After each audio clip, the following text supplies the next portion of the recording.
Zup, bro! Balita ko may big bike ka daw ah. Sa liit pong yan, abot mo yun? Grabe ka naman sa makamaliit, bro!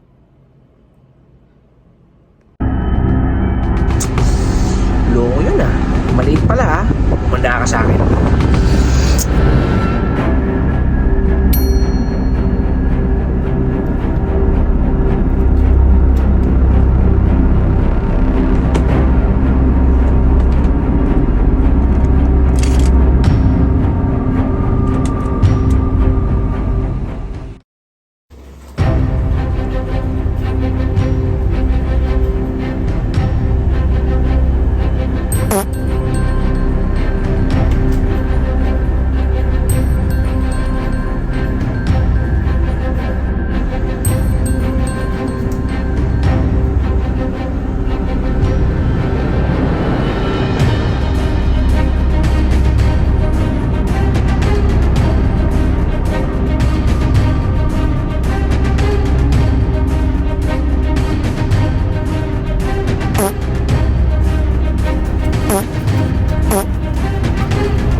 Madre, ang liit-liit ko nga.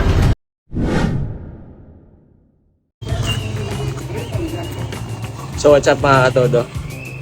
Ikaw ba ay isang minion na kagaya ko? Na walang ibang pinangarap nung lumalaki, kundi ang lumaki. Pero hindi ka na lumaki? Tapos gusto mo magkaroon ng sports bike. Pero nangangamba kang baka hindi mo abot. Pues, pag-usapan natin yan today. Okay. So meron akong apat mga katodo. Apat na pwede ko ay i-recommenda na pwede mong gamitin kung ikaw ay isang maliit na rider na kagaya ko at gusto mo ng mga sporty or kahit na anong big bike. Nangangamba ka na baka hindi mo abot. So baka pwede makatulong sa'yo to. Okay? Okay, so change outfit tayo mga katodo kasi ang lakas ng ulan kung nakikita nyo. At dahil isang simpleng vlogger lang naman tayo at wala tayo ng mga microphone na diipit-ipit kasi mahal yun. So nag-helmet na lang tayo. Una sa ating listahan mga katodo ay ang sapatos. Riding boots, riding shoes, sapatos. Kung gusto mo na dagdag na tangkad, unang-una yan na pwede mo i-considera. Maghanap ka ng sapatos na medyo mataas. Mga 1 to 2 inches. That's a big addition para sa magiging height mo or para sa height mo kapag kasasampa ka sa mga ganitong kalalaking bike. So una, sapatos. Okay? Pangalawa sa ating listahan mga katodo ay ang pagtabas ng upuan. Simple lang. Marami ang mga nagtatabas dyan. Kahit sa gilid-gilid, makikita nyo. Patabasan nyo lang yung upuan. Kasi kung makikita nyo, medyo may kakapalan talaga ang upuan ng mga sports bike or big bikes. So isa yan, mga minus 1 inch din yan. Di ba? So kahit ikaw nga pwede mong tabasan pero kung gusto mo ng malinis na gawa, ipatabas mo na sa iba. Di ba? Dagdag yun. At ang pangatlo naman, pangatlo naman sa ating listahan ay simple lang. Ang pagpili ng tamang balanse at comfort kapag nakasampa ka na. So, kung ikaw ay isang punggok na kagaya ko, wag mo nang pangarapin na kailangan flat-footed ka sa dalawang anggulo ng big bike. Kasi hindi mangyayari yun.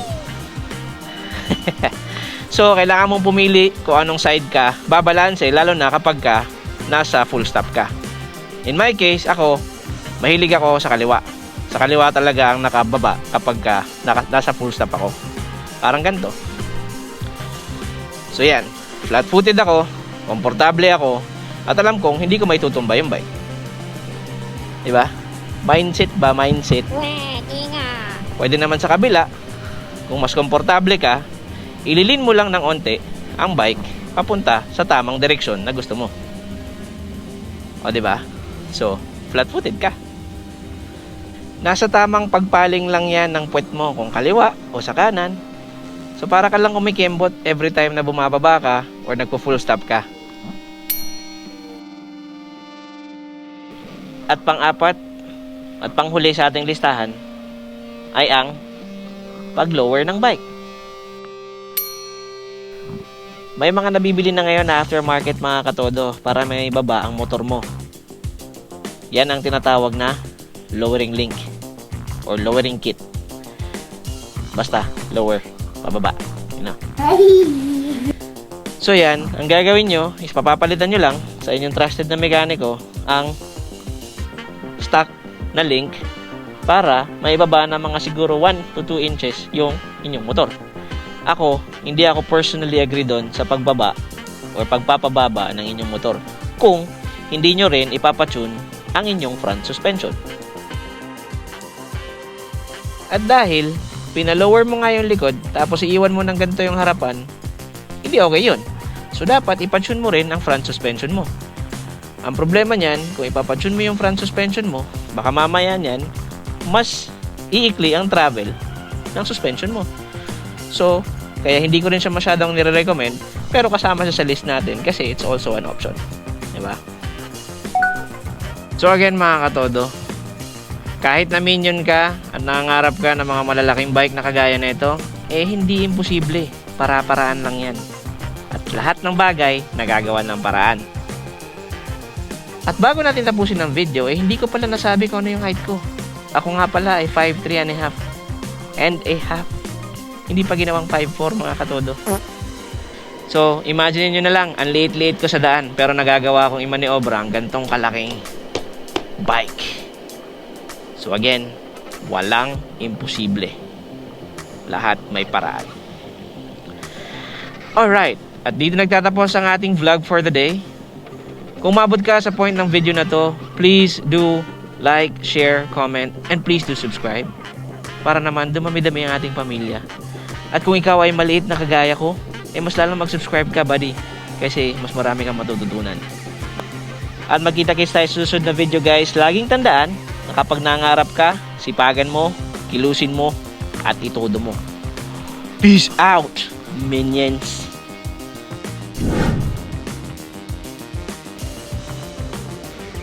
So, kung nagtataka ka kung paano ako sumampa at bumaba ng bike, easy.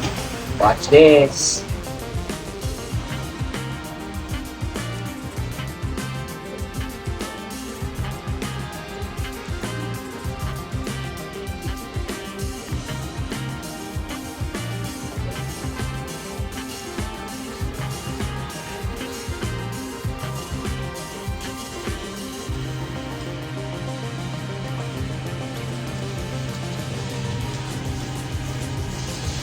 Okay, so napakasimple.